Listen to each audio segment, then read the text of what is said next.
Hello, I'm back for another video, and the microphone is now in the video a little more, so I'm sorry if that's distracting, but I need it to be closer to my face. So I'm going to speak in this video about what it was like actually getting my children back. So this seems to me like the most important video of all because I'm in it. I'm in it now. And what I mean by that is that the aftermath of losing your children, having a separation, and actually, like when I think about it, there are so many other reasons that people get separated from their children and probably experience the same trauma triggers after they get reunited. And they're not always because of drugs or DCS. I think of women who go to the war, go to the army, women who have jobs that are away from home, traveling, medical reasons, like in the hospital. There's like so many reasons that you could be separated from your children and then get reunited, and then all of a sudden, all of this stuff. So that's what I want to just talk about. I'm going to share my personal experience, what I learned, how I failed, and kind of where I'm at now. So I'll start off with, it was February of 2018, and my children were 4 and 1. So my daughter, cute little 1-year-old, she could walk. She could not talk yet. She wasn't potty trained, so she was at 1.5, if we're being technical. And then my son was 4.5, and he experienced much more than my daughter. So when I speak about all of these things, he's typically the one that I will talk about more. And then I am like fully able to take any advice from any of you. If you are someone that's like, oh, I've been through that too, and I did this and this helped, and totally tell me, because I am always listening. When they came home,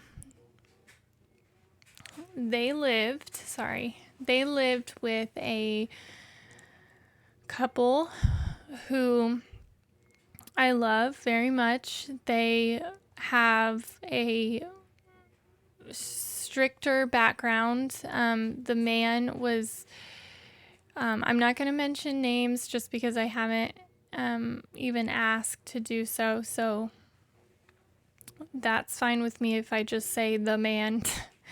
So the man was in the army, and then his wife is a teacher. And so they completely have very good boundaries, very good disciplines, structure, a home, a schedule, all the things, right? And they were wonderful. My children were thriving in their home. And if I'm confusing anyone that's been listening to all of the stories, this was not the foster home I was speaking about in my last video. That was the first foster home. My children were in 2. So the second one was the one where I would get to visit my children at their home. And because I actually knew the woman prior to all of this happening. So I got to be in their home, see how they ran things. I got to bathe my children. I got to be alone with them a little, and that was truly what healed me there at the end. So moving on, when it was time for them to come home, I picked them up after work. I was a waitress, and I had a really amazing boss who was so understanding, and I know that's not the case for everyone. And so this is where I know how it would be so easy to have to just find anyone to watch your children, whether you trust them or not, because you're thinking, well, I have to go to work, I have to pay my bills. So my heart really aches for the people that have to drop their children off in places that they really do not want to, and they have to walk away weighing the pros and cons, thinking, I have to provide. This is the best I've got, and that's really a very tough thing to go through. Now, when my children came back to live with me, I did not have a husband. I did not have a structure. I did not have money. I did not have discipline. I had an empty tank to give them when they were used to a full tank. And so you can only imagine the chaos that would bring. I didn't have any family support except for this couple, and then soon later I gained support from more people. But these supports were not financial supports or what's the other thing I'm thinking besides financial? Like coming into your home and just helping you set a schedule, or helping you regain trust and relationship with your children. I picked them up on a Friday, and I went to work on that next Monday. So I truly had 2 days to rebuild before I had to get back to work and get back to this grind I was living in. And my son is the kind of child that you absolutely cannot fly by the seat of your pants and live like a hippie, because he demands order, he demands instruction and guidance, and he thrives when there's structure. And I had nothing to give him in those areas. So the first 2 years of him being home was absolutely just a survival by the fittest. It was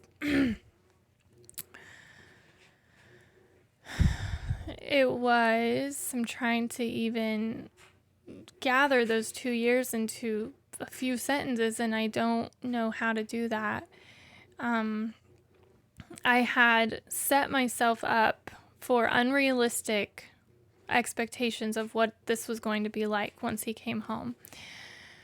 I thought that I had what they needed, and I was just going to love them, and we were just going to get by on love. And then that all just came crashing down, and I was having instruction from this person, and this person was saying to rub essential oils on him, and this person was saying to give him massages, and this person gave me books, and this person told me to take him to counseling, and the voices were so loud, but nobody was there at the end of the day to help and see what home was like. And I would just get little snippets of instruction from everybody, and books, lots of books, so many books. Oh, the books. And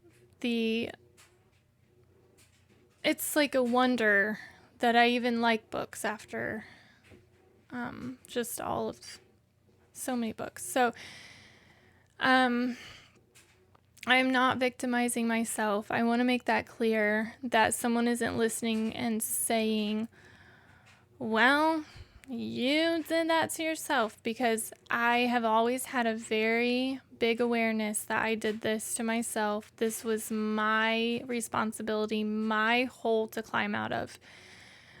I wasn't owed anything. So I feel that I could like hear someone saying that.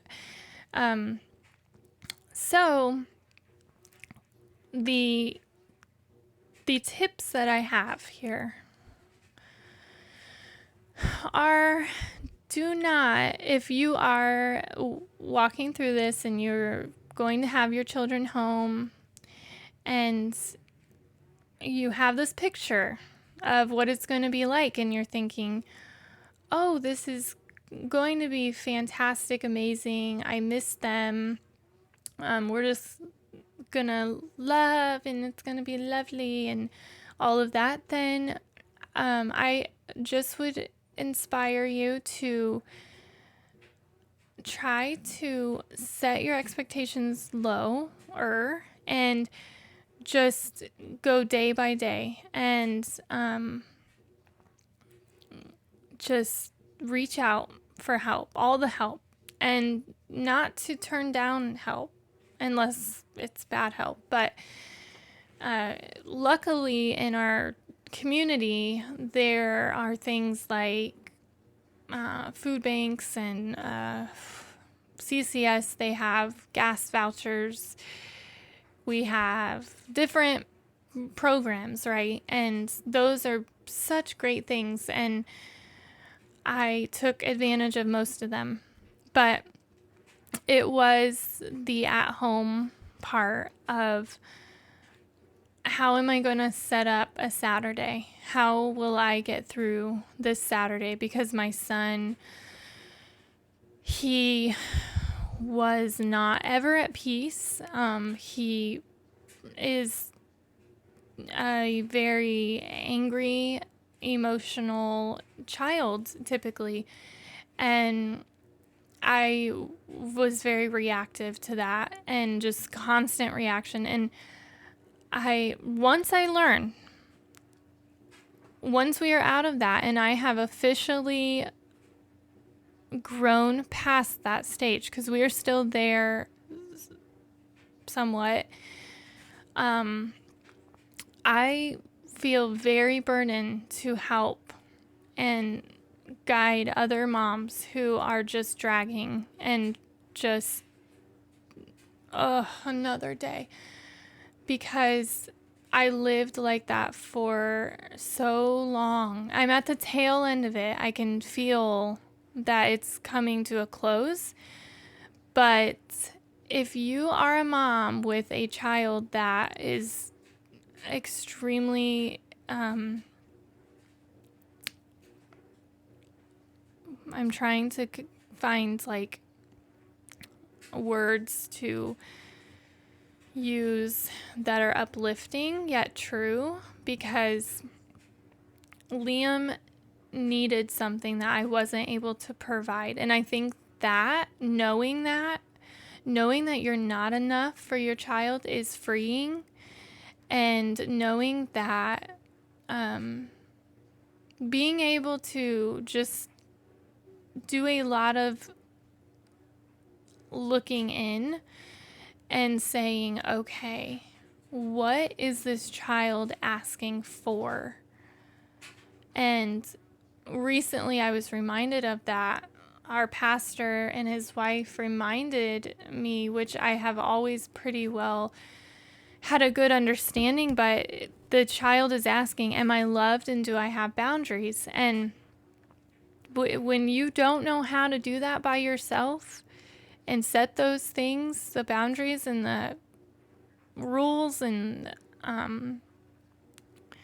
but yet understand that they're going through something, they're trying to rebuild their trust to you, it's so much. And to try to do all of that while providing a home, and providing food and clothing, it is extreme. And if there was a fly on the wall watching how it went for me for the first 2 to 3 years, I can't tell you what that fly would have done, or I don't know how to put into words all that I want to, because it was just such a hard time. And when I meet with the DCS board in the state I live in, and they're asking questions, what do we need to change? The woman who runs DCS in my state asked us to answer that question. What is the problem here? Why are we having reoccurring offenders? Why are we having the children be in foster care to the point they need adoption?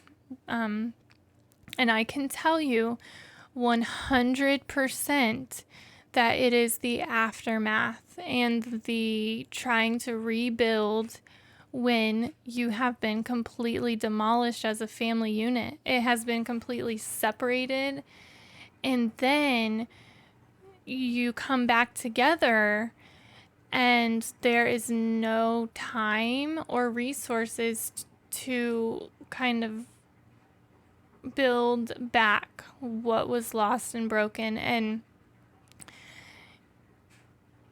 if I had a restart button on my children and I could start from this point forward, the outcome would be much different than what I will probably have with what we have experienced together. And that is okay, because I believe in a loving God who is sovereign. And sovereign, for anyone who is thinking, what did she say?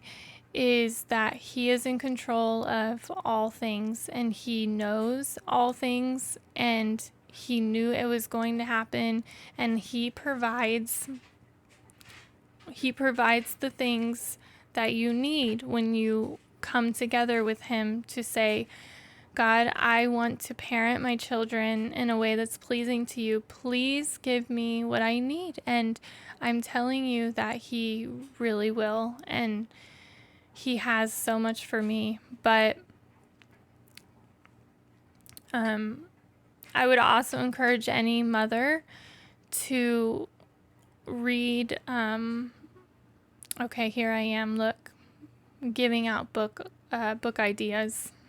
But there is, I can kind of explain what I got out of this book, and then maybe that, if you don't have time to read, there's a book by Sally Clarkson, and it's called Different, and she says, motherly instincts are God-given. And I thought that that was really beneficial to keep in the back of my mind, that motherly instincts are God-given. So God gives us what we need already inside of us sometimes, and we need to listen to those.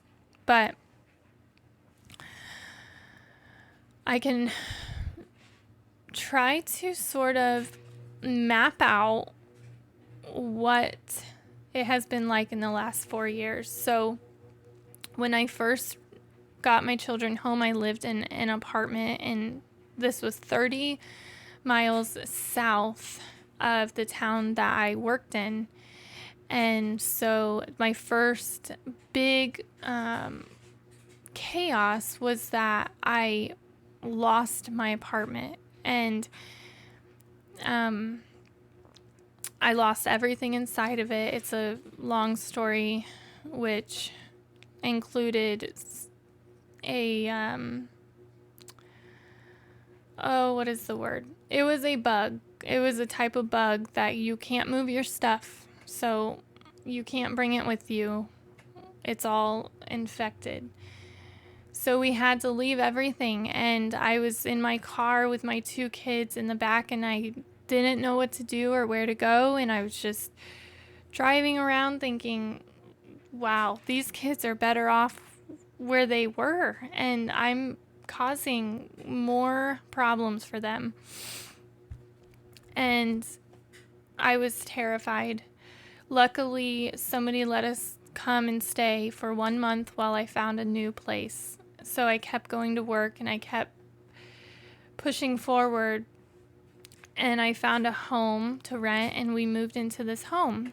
Well, as you can see now, my son, who is so used to structure and having accountability and authority and all the things, now he's going through this. So he's acting even more crazy than before.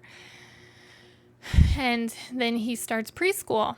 So I'm like, okay, we can do this. We can maintain this life. I'm working. He's going to preschool. We have a home. He did very bad at preschool. He was a fighter. He would fight people, and he got kicked out of preschool. So I moved him to a new preschool. Then once preschool ended, it was summer, so there's finding childcare in the summer, right, which is $800 a month.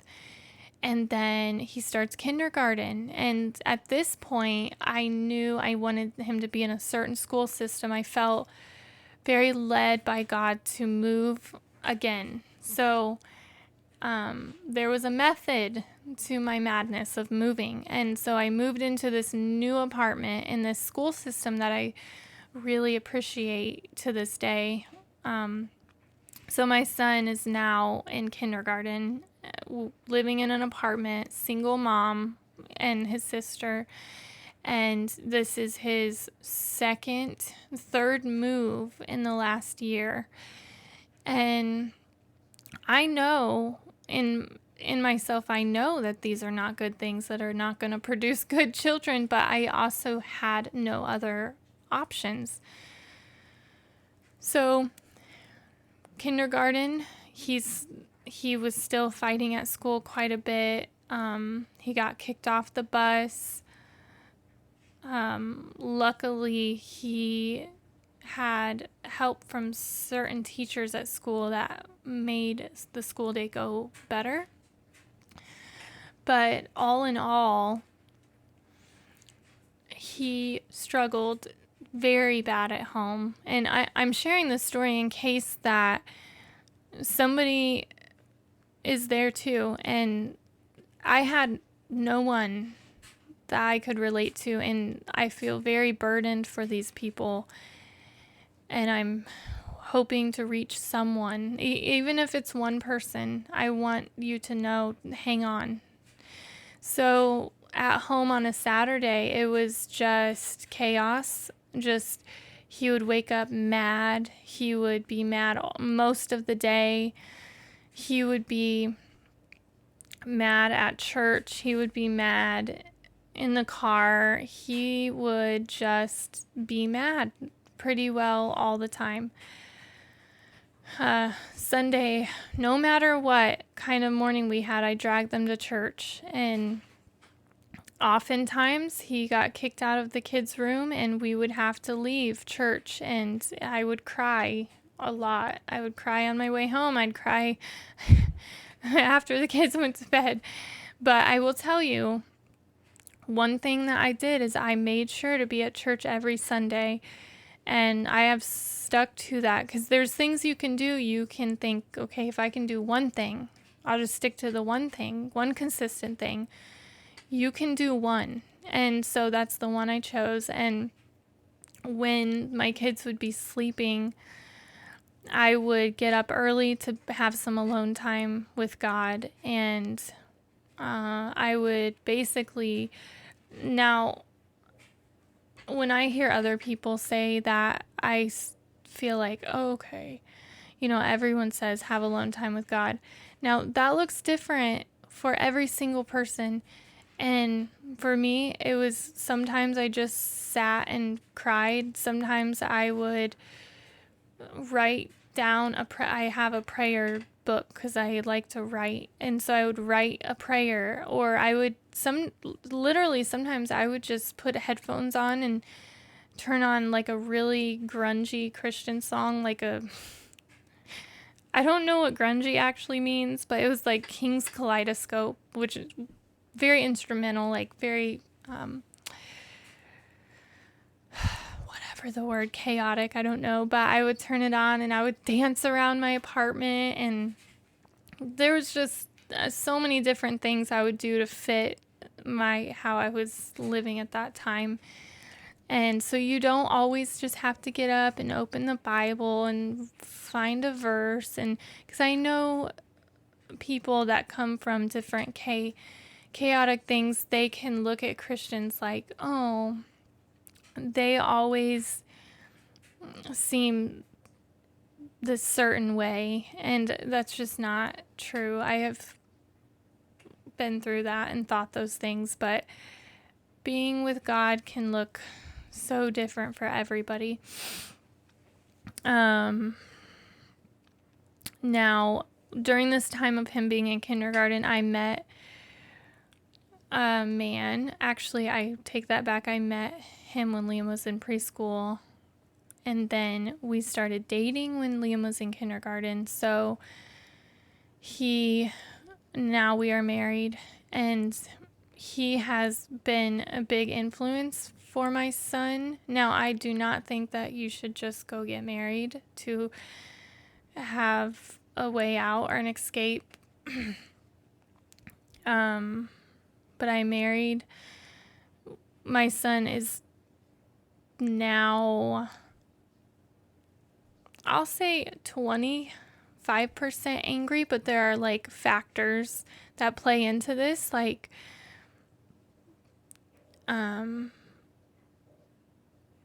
his dad, which I'm not going to talk about too extensively because that's him and his personal story, but he causes trauma to continue, we'll say. And so we do have external factors fighting against us here at home that make things more difficult than a normal situation, but things are better. So I think that's the encouragement. Things do get better. And one of my friends used to say, the more steady you become, the more steady he will become. And you need to, this is the truth part, you need to constantly be looking inward at yourself and what effects you are having on your child. And that is very hard to do. And then you can obviously take that too far sometimes and just think that everything is your fault, which I did all the time. And I still continue to often just think if they just had a different life, a different family, a different mom, they would be happier. And those are really hard things to fight against. And the encouragement is that every child is better off with a healthy parent. So get healthy, find out what it is that you need to do to get there. And I'm sitting here with 4 years of experience of having particularly a very traumatized child because of what I did. And I do believe it is going to take a very long time to even get out of that. We are not out of it yet. We still live in it. I'm still there. And most days I go to bed thinking I am a horrible mom. So I'm not here to say I figured anything out, because I have not. I listened to lots of advice and tried to do all the advice, every bit of counsel that I was getting from people. I tried to do them and tried so hard, and some of the things I should not have tried. I shouldn't have I should have went by my motherly instincts and what I thought was best, and I didn't always do that. But my son is 8. I have 10 more years, right? I have 10 more years to figure it out and to get the best result that I can. And my biggest struggle, I'll tell you, is being, I heard, actually, it's amazing that I heard this morning. When we are scared and afraid, the thing we go for is control. And that is so true, that I have tried to control things that I cannot control. And I have been critical during that time. I have said things that would lead my children, mostly my son, to not be interested in being a Christian, just being overly critical and putting weights on him he couldn't bear, and sharing too much. That's one of the things I would say to watch out for, is when you come from that life, that is the color you see the world in, and you see things in drugs and police and jails and mental illness, and it is a fight daily to not speak those things out loud and to not share too much that the children cannot handle that weight. Corrie Ten Boom is a Christian. She was in the Holocaust, and she had a story that her dad asked her to carry something, and she said, "I can't carry that. That is too heavy." And her dad then had said, "That is how it is with children. There are things we can't make them carry because they are too heavy." So not overly sharing with them. I have made that mistake. I have done that. And so that is something that I have to try to fight against, because I don't have to continue doing that. Not speaking bad about the other parent is another big one, because that is a piece of your child, and I have messed up and shared too much about their father. There are numerous mistakes I have made along this way, and I will still make, probably even today, and I just want someone else to know they are not alone. You don't have a manual of just how to do this, and you listen to different people and you try to do what they say, but that's not what was best for your child, and then you totally dug a deeper hole and all of that. But God is in control ultimately. There's a book by Jerry Bridges called Trusting God. I would recommend Trauma Lens Care. Podcast is called Trauma for Breakfast. I would recommend Sally Clarkson. She's another podcast that I listen to. I would also recommend not taking on burdens that you can't carry, and then not assuming that everything that's wrong with your children is because of you.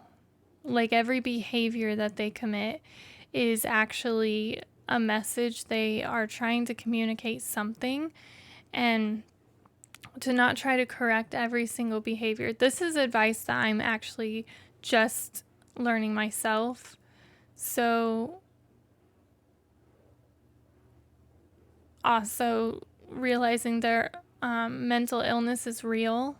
It is a real thing. No matter what person tries to tell you that's not true, it's very real. I'm sure I could go on and on and on, but this is probably a wrap.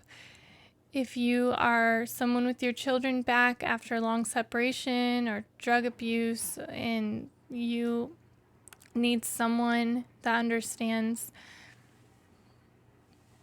that is me. I totally understand. So I just want to be a voice for those moms and to say, I've been there, I'm still there, and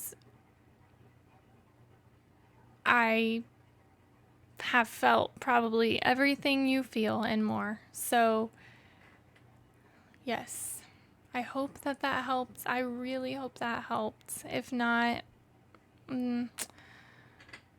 I feel like God had called me to share these things and I was obedient. So, I hope you guys have a great day and goodbye.